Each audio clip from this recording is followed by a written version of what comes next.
कैसे हैं आप सब। स्वागत है आपका अपने चैनल केसीएल ट्यूटोरियल में। आज हम डिस्कस करने जा रहे हैं एक नया टॉपिक है। हम लोग पढ़ रहे थे एनडीडीएस जो कि B pharm final year 7 semester में है।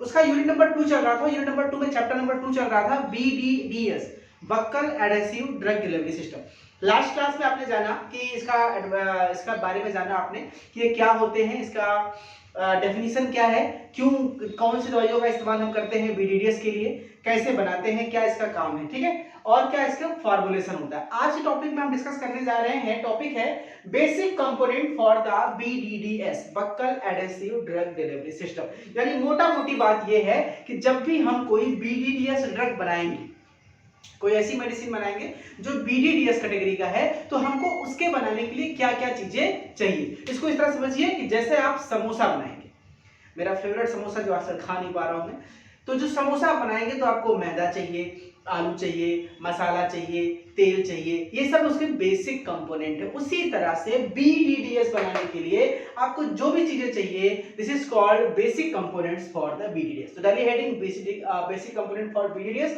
और एग्जाम में क्वेश्चन भी इसी हमसे पूछेगा कि what are the basic components for the BDDS, ठीक है। तो इसमें बेसिकली 4 कंपोनेंट में होते हैं। सबसे इंपॉर्टेंट पार्ट होता है कंपोनेंट। देखिए आपको पता है किसी भी मेडिसिन पार्ट में दोस्तों 2 पार्ट होते हैं, एपीआई और एक्सीपिएंट। आपने पढ़ा ही होगा, एक आपका मेन ड्रग जिसको हम बनाएंगे और उसके साथ एक्सीपिएंट में ढेर सारी चीजें आती हैं। तो इस प्रकार के मेडिसिन में क्योंकि पॉलीमर का रोल बहुत जरूरी होता है, क्योंकि ये नोवेल ड्रग डिलीवरी सिस्टम है जो ड्रग के रिलीज को लंबा करेगा, तो पॉलीमर चाहिए, और बिकॉज ये एडहेसिव है तो एक और पॉलीमर चाहिए जो इसको चिपका के रखे। यानी इसमें कुल 4 प्रकार के बेसिक कंपोनेंट चाहिए होते हैं। उन्हीं चारों कंपोनेंट के बारे में हम यहाँ पे डिस्कस करेंगे। तो चारों का पहले नाम जान लेते हैं। पहला है बायो एडहेसिव पॉलीमर। आपको एक पॉलीमर चाहिए जो आपके म्यूकस में, माउथ के अंदर म्यूकस में जाके चिपक सके। देखिएगा, ध्यान दीजिएगा, पॉलीमर यहाँ 2 यूज होगा, एक पॉलीमर नहीं, इसी एक फॉर्मेशन में 2 प्रकार के पॉलीमर यूज होंगे। एक पॉलीमर वो होगा जो बायो एडहेसिव की तरह काम करेगा, जो टेप की तरह काम करेगा, जो जाके म्यूकस में चिपकेगा। और दूसरा पॉलीमर जो ड्रग के साथ मिक्स रहेगा, जो ड्रग को लॉन्ग टाइम तक, सस्टेन टाइम तक, कंट्रोल टाइम तक रिलीज करने में हेल्प करेगा। समझ आ गया? यानी 2 तरह के यहाँ पे पॉलीमर इस्तेमाल होंगे, एक पॉलीमर चिपकाने के लिए बायो एडहेसिव, और दूसरा पॉलीमर ड्रग के रिलीज को सस्टेन बनाने के लिए। क्लियर? तो यहाँ पे पहला जो कंपोनेंट है दोस्तों, इस बायो एडहेसिव पॉलीमर। दूसरा कंपोनेंट है पॉलीमर इन ड्रग डिलीवरी, यानी जो ड्रग के रिलीज में, ड्रग के डिलीवरी में हेल्प करेगा, वो दूसरा पॉलीमर है। सॉरी। तीसरा है परमिएशन इनहांसर, क्योंकि म्यूकस के अंदर ड्रग, जो म्यूकस की वॉल होती है ना दोस्तों, वो बहुत डिफिकल्ट है। उसमें जो एपिथेलियम है वो स्ट्रेटिफाइड स्क्वामस एपिथेलियम है, वो इतना कॉम्प्लेक्स होता है कि ड्रग मॉलिक्यूल का उसके अंदर घुसना थोड़ा सा कठिन काम है। तो उसको इजी करने के लिए, ड्रग के बॉडी के अंदर, म्यूकस के अंदर इंसर्ट करने के लिए, परमिएट करने के लिए एक हमको चाहिए होता है अलग से कंपोनेंट्स को बोलते हैं permeation enhancer. And the last one is the API, active pharmaceutical ingredient, यानी हम यहाँ पे बात करेंगे अपने ड्रग। तो 4 चीजें हो गई। जैसे आप देखते हैं नॉर्मल मेडिसिन पढ़ते हैं, 2 चीजें होती हैं, एपीआई और एक्सीपिएंट। तो इसको आप एपीआई मानिए, इन तीनों को एक्सीपिएंट मानिए। तो एक्सीपिएंट क्या क्या होगा? Bio adhesive polymer number 1, polymer in drug delivery number 2, permeation enhancer number 3, and API is number 4। तो 4 चीजें होती हैं, इन चारों को आपको लिखना है। आप नंबर डालिए, heading basic components for BDDS. It is composed of basically 4 component. चारों का नाम लिख लीजिए और हम बारी बारी से एक एक कंपोनेंट को एक्सप्लेन करेंगे। तो चलिए डालिए पहली हेडिंग, बायो एडहेसिव पॉलीमर। हम बायो एडहेसिव पॉलीमर के बारे में बात करेंगे दोस्तों। ये जो बायो एडहेसिव पॉलीमर है, ये कैसा होना चाहिए, इसका नेचर कैसा होना चाहिए। तो पहली चीज तो कि क्यों हमको चाहिए बायो एडहेसिव, इसको समझिए। बायो और एडहेसिव का मतलब होता है जो हमारे बायोलॉजिकल मेम्ब्रेन में जाके एडहेयर करे, चिपक करे। क्योंकि ये ड्रग म्यूकस का है, बीडीडीएस जो है बक्कल एडहेसिव ड्रग, क्योंकि हमारे बक्कस के अंदर जो म्यूकस मेम्ब्रेन है वहां पे जाके इसको चिपकना है। और जब बक्कल के म्यूकस में जब तक ड्रग चिपकेगी नहीं, आप क्या करेंगे भाई, आपने मुंह में डाल दिया। अब आप क्या करते हैं, जब पानी पिएंगे, खाना खाएंगे, कुछ करेंगे, फिलहाल जब तक ये मेडिसिन मुंह में रहती है, आप कुछ खाना पीना मना रहता है, लेकिन आप स्वेल करते हैं ना, स्वेलो करते हैं, निगलते हैं, अपने ही लार को निगलते रहते हैं, मुंह चलाते रहते हैं। तो उस केस में क्या होगा, ये जो ड्रग है आपके निगल लेंगे और चला जाएगा पेट में। तो सारा कहानी तो खत्म। क्यों? क्योंकि ये ड्रग उन्हीं के लिए बनाई जाती है जो जीआईटी में जाके खराब हो जाती है। तो ये ड्रग जीआईटी में ना जाए, हमारे म्यूकस से एब्जॉर्ब होकर डायरेक्ट ब्लड में चला जाए, इसलिए ऐसे बनाते हैं। और जब इस ड्रग को आप निगल लेंगे तो फिर तो पेट में चला गया, ड्रग तो डिग्रेड हो जाएगा जीआईटी में, तो कोई दवा का मतलब है नहीं। तो इसलिए हमारे म्यूकस मेम्ब्रेन में, हमारे ओरल कैविटी में इस ड्रग का चिपके रहना बहुत ज्यादा इंपॉर्टेंट है। अगर ये ड्रग चिपका नहीं रहेगा, छोड़ देगा, तो आसानी से हमारे मुंह में चला जाएगा और निगल लेंगे हम। ठीक है, तो इस केस में इसके चिपके रहने के लिए बायो एडेसिव पॉलीमर का इस्तेमाल करना बहुत ज्यादा जरूरी है। पहला पॉइंट आप क्या लिखेंगे, हेडिंग है bioadhesive polymer, because bioadhesive polymer are those substance which you are used to stick the drug medicine with the mucous membrane. If and for the BDDS drug, it is very necessary that drug should be comes in contact with the mucous membrane and its residence time should be high, हमेशा ज्यादा होना चाहिए। दूसरी चीज, बायोएडेसिव polymer कैसे काम करेगा दोस्तों? बायोएडेसिव पॉलीमर क्या करेगा, जो हमारे म्यूकोसा में म्यूसिन में एक प्रोटीन है म्यूसिन, उस म्यूसिन के साथ पहले तो कंबाइन करेगा, विस्कोस बनाएगा, फ्लूइड की तरह बनेगा, और फिर जो ये बायोएडेसिव पॉलीमर है ये हमारे जो हमारा म्यूकस मेम्ब्रेन है उसके वाटर को एब्जॉर्ब करके उसके बीच हाइड्रोजन बॉन्डिंग बनाएगा, ताकि उनके बीच एक स्ट्रॉन्ग बॉन्डिंग बने, वो चिपके रहे, वो छूटे ना। ठीक है, तो वो स्ट्रॉन्ग बॉन्डिंग बनाने के लिए बायोएडेसिव पॉलीमर कुछ केमिकल रिएक्शंस भी करता है।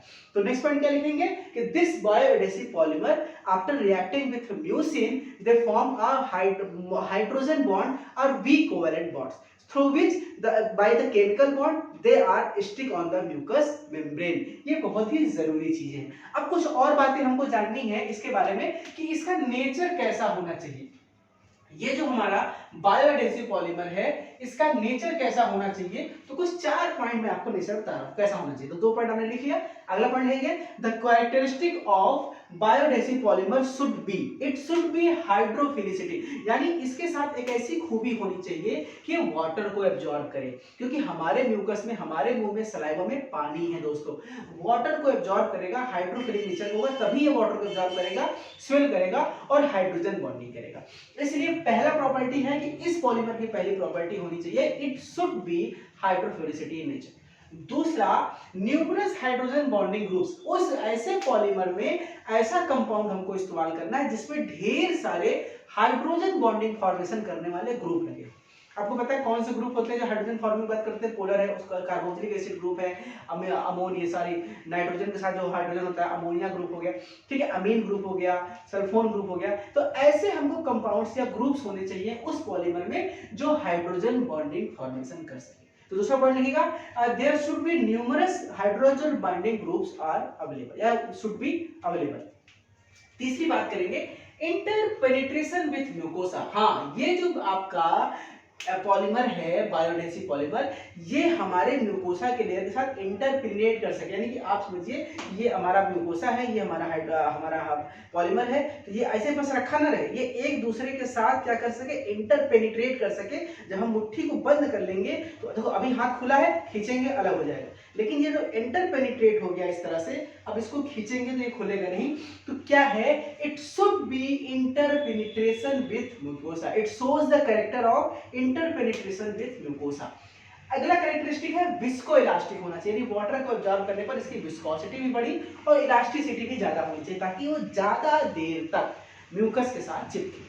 तो ये पहला चीज कंपोनेंट होता है दोस्तों बायोएडेसिव पॉलीमर, इसके बारे में मैंने आपको एक्सप्लेन कर दिया। अब हम बात करेंगे दूसरे कंपोनेंट के बारे में, इसका नाम है पॉलीमर इन ड्रग डिलीवरी। ठीक है, जो पॉलीमर है, क्या मैंने बताया कि एक पॉलीमर तो चिपकाने के लिए इस्तेमाल करेंगे, दूसरा पॉलीमर ड्रग को कंबाइन करेंगे। भाई ये जो हमारा पर्टिकुलर ड्रग है, अब इसको जब हम पॉलीमर से कवर कर देंगे तो अब ये मैट्रिक्स या रिजर्वायर, दो ही तरीके होते हैं बनाने के, मैट्रिक्स या रिजर्वायर किसी भी तरीके से जब इसको हम क्लोज करेंगे, इंटरैक्ट करेंगे, तो अब क्या होगा, ये ड्रग के रिलीज को कंट्रोल करेगा। हमें चाहिए कि ड्रग का एक्शन कम से कम 4 से 6 घंटे तक रहे, अदरवाइज ये खराब हो जाएगा। और दूसरा कोटिंग करने का फायदा ये भी है कि हमारे ये सलाइवा में जो एंजाइम्स है उनसे बचेगा और उनसे ये नष्ट नहीं होगा।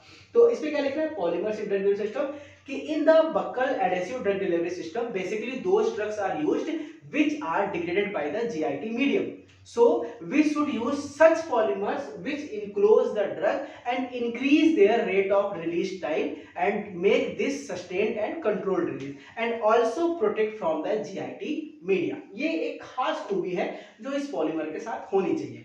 आगे हम बात कर लें, जो ये हम पॉलीमर इस्तेमाल कर रहे हैं दोस्तों, ये जो पॉलीमर इस्तेमाल कर रहे हैं, ये पॉलीमर अलग अलग कैटेगरी का आते हैं। देयर आर न्यू, अगला पॉइंट क्या लिखेंगे, there are several types of natural, synthetic, semi synthetic polymers are available in market and on the basis of property of the drug as well as the property of drug and with compatibility of the drug we choose the different polymers। भाई market में बहुत से polymer हैं, लेकिन हम उस जिस drug का इस्तेमाल कर रहे हैं उस ड्रग के साथ कौन सा पॉलीमर कंपैटिबल है उसके बेसिस पे हम पॉलीमर का चयन करते हैं। आगे बात करते हैं कि पॉलीमर जो हमने चूज किया ड्रग डिलीवरी के लिए उसमें कौन सी प्रॉपर्टी होनी चाहिए। देखिए इसका पॉलीमर अलग है, इसका पॉलीमर अलग है, तो इसकी प्रॉपर्टी क्या होनी चाहिए, तो इसकी प्रॉपर्टी को हम डिस्कस करते हैं। अगली हेडिंग है characteristic for ideal polymers for buccal adhesive drug delivery system. तो आपके सामने कुछ 4-5 पॉइंट है, मैं डिस्कस करने जा रहा हूं कि क्या क्या इसमें प्रॉपर्टीज होनी चाहिए। इसको आप देखिए। पहला, it should be non toxic, non absorbable from GIT tract, यानी कि पहली चीज तो ये पॉलीमर नॉन टॉक्सिक हो, ऐसा नहीं उसको खाया और आपको नुकसान होने लगा, पेट दर्द होने लगा, छाले पड़ने लगे, इरिटेशन होने लगा, कुछ भी नहीं होना चाहिए। And non absorbable from GIT tract, अगर ये हमारे पेट में चला भी गया, टैबलेट हमने निगल भी लिया, तो जीआईटी में वो एब्जॉर्ब ना हो, क्योंकि ये दवाइयां जीआईटी में खराब हो जाती है, तो जीआईटी से पास करके आगे निकल जाए, तो ये नॉन एब्जॉर्बेबल होना चाहिए। दूसरा पॉइंट दोस्तों, it should be non irritant to mucus membrane. भाई आपने म्यूकस मेम्ब्रेन में चिपका दिया, अब पता चला वहां जलने लगा, वहां इरिटेशन करने लगा, वहां पे कुछ इन्फेक्शन होने लगा, तो ये हमारे म्यूकस मेम्ब्रेन को भी प्रोटेक्ट रखे, उसके साथ कोई भी रिएक्शन ना करे, यानी it should be non irritant with mucus membrane. तीसरी बात करते हैं, it should form a strong non covalent bond with mucin. बताया जो आपके म्यूकस में म्यूसिन प्रोटीन है, उस म्यूसिन प्रोटीन के साथ ये एक नॉन कोवेलेंट बॉन्ड का फॉर्मेशन करे, ताकि ये पॉलीमर जो है अगर बहुत स्ट्रॉन्ग बॉन्ड बनाएगा तो भी वहां चिपक जाएगा, अंदर नहीं जाने देगा, तो वहां पे एक नॉन कोवेलेंट स्ट्रॉन्ग बॉन्ड बनाए, ताकि ड्रग म्यूसिन से जब बाइंड करेगा तो उतनी ही आसानी से ड्रग रिलीज होकर हमारे सलाइवा के थ्रू कहा जाएगा ब्लड में। इजी इनकॉर्पोरेशन ऑफ ड्रग, अब पॉलीमर ऐसा भी ना बना दो कि भैया हमने ऊपर से पॉलीमर कोटिंग कर दिया, अब ये ड्रग इसके अंदर से निकल ही नहीं रहा है, ये कोट फट ही नहीं रहा है, और जब कोट फटेगा नहीं ड्रग निकलेगा नहीं, तो एक्शन कहां से करेगा। ड्रग का इनकॉर्पोरेशन बहुत अच्छा होना चाहिए, इजीली इंट्रैप हो जाए और इजीली रिलीज हो जाए। पता चला इंट्रैप और रिलीज दोनों बहुत हार्ड हो रहा है, तो इजीली क्या होना चाहिए, इनकॉर्पोरेशन ऑफ ड्रग इजी होना चाहिए। अगला पॉइंट है, the next point is the must not decompose on storage. इस पॉलीमर की क्वालिटी अच्छी होनी चाहिए, पता नहीं चला कि आपने पॉलीमर बना कर रख दिया 2 साल 1.5 साल 1 साल में, जहां रखा था पेटी में रखे रखे खराब हो गया, या आपने मेडिसिन बना कर रख दिया 2 साल की एक्सपायरी है, पता चला 6 महीने साल भर बाद पॉलीमर गल के गिरने लगा, पॉलीमर एब्जॉर्ब हो गया, पॉलीमर सूख गया, पॉलीमर खराब हो गया।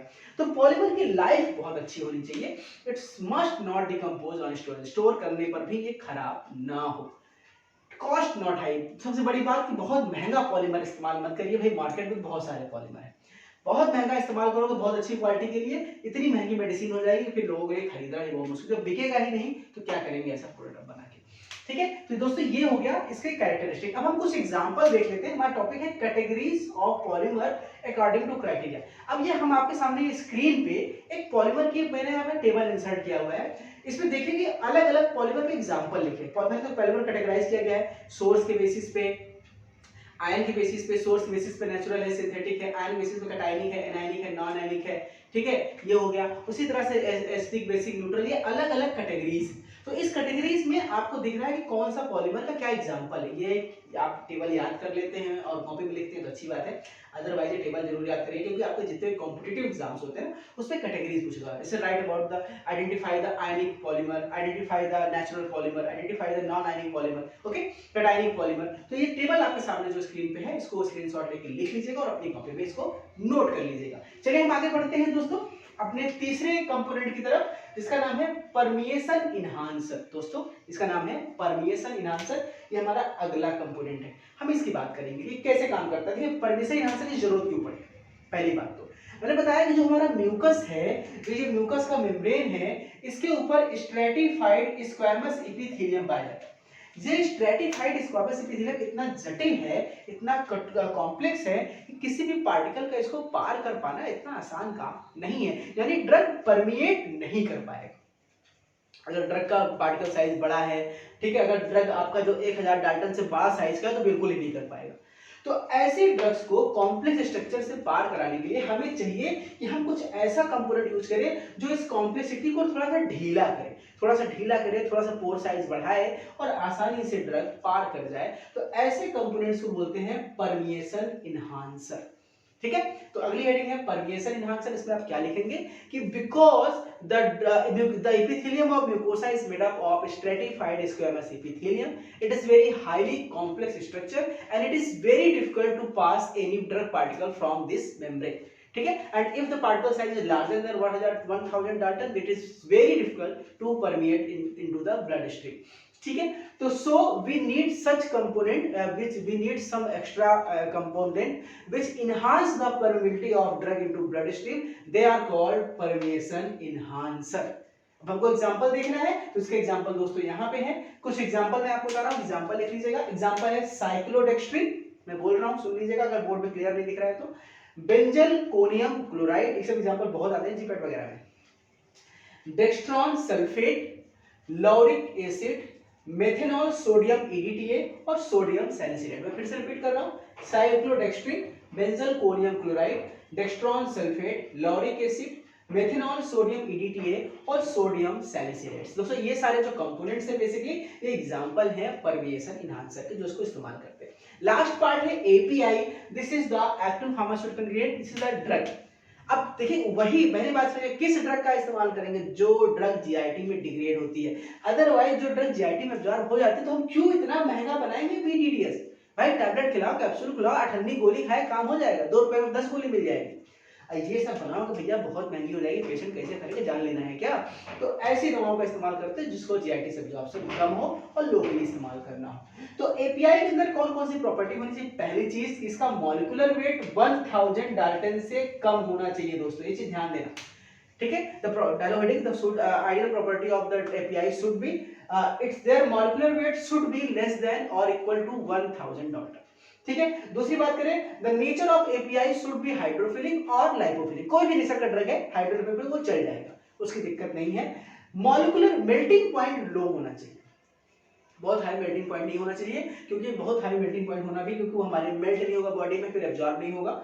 ठीक है, पोटेंट होना चाहिए ड्रग, मतलब पोटेंट का मतलब है कि ऐसा नहीं हमको बहुत ज्यादा, अब जैसे 500 मिलीग्राम का पैरासीटामोल खाना, यार 500 मिलीग्राम के ड्रग का अगर बीडीडीएस बनाओगे जितना बड़ा स्ट्रिप बनेगा, और कहां चिपकाओगे मुंह के अंदर। कोई ड्रग जो 1 mg 2 mg 5 mg 0.5 mg कम अमाउंट में ही ज्यादा इफेक्टिव होता है, उसको पोटेंट बोलते हैं। ऐसी दवाओं का इस्तेमाल ही हम बीडीडीएस में कर सकते हैं, क्योंकि स्ट्रिप हमको छोटी सी बनानी है चिपकाने के लिए, बहुत बड़ा स्ट्रिप नहीं बना सकते। तो ड्रग शुड बी पोटेंट। ठीक है, so the least quantity can be required, can be used. T half shorter होना चाहिए, हाफ लाइफ बहुत ज्यादा लंबा ना हो, 12 घंटे 14 घंटे 20 घंटे कि मुंह में चिपकाए रहो, देर तो खाना पीना बंद हो जाएगा। और उसके साथ साथ जो ड्रग जो है वो हमारे जीआईटी में डिग्रेड होगा, उसी का इस्तेमाल करना। Drug should be degraded in GIT, अगर वो नहीं हो रहा है तो इसका इस्तेमाल हम इसके लिए नहीं करेंगे। तो दोस्तों ये एक टॉपिक था बेसिक कंपोनेंट का। अब हम बात करेंगे नेक्स्ट क्लास में, नेक्स्ट लेक्चर में डोजेस फॉर्म। ठीक है, कि इस कंपोनेंट का इस्तेमाल करके हम कितने डोजेस फॉर्म बना सकते हैं। जैसे आपको पता है डोजेस फॉर्म क्या होता है, solid doses form, liquid dosage form, ठीक है, सेमी सॉलिड डोजेस फॉर्म। तो कितने प्रकार के डोजेस फॉर्म का हम बना सकते हैं बीडीडीएस के लिए, वो लास्ट टॉपिक होगा इस चैप्टर का। फिर हम लोग स्टार्ट करेंगे यूनिट नंबर 2 का, चैप्टर नंबर 4 इम्प्लांट्स के बारे में। ठीक है, तो चलिए आज के लिए इतना काफी है, मेरे ख्याल से आपको समझ में आ गया होगा। कमेंट सेक्शन में बताइएगा अगर आपको कोई दिक्कत है, कोई परेशानी हो रही है, मुझे जरूर बताइएगा। तो मिलते हैं दोस्तों आपसे नेक्स्ट क्लास में, और तब तक पढ़ते रहिए, जुड़े रहिए केसीएल के साथ। Thank you so much.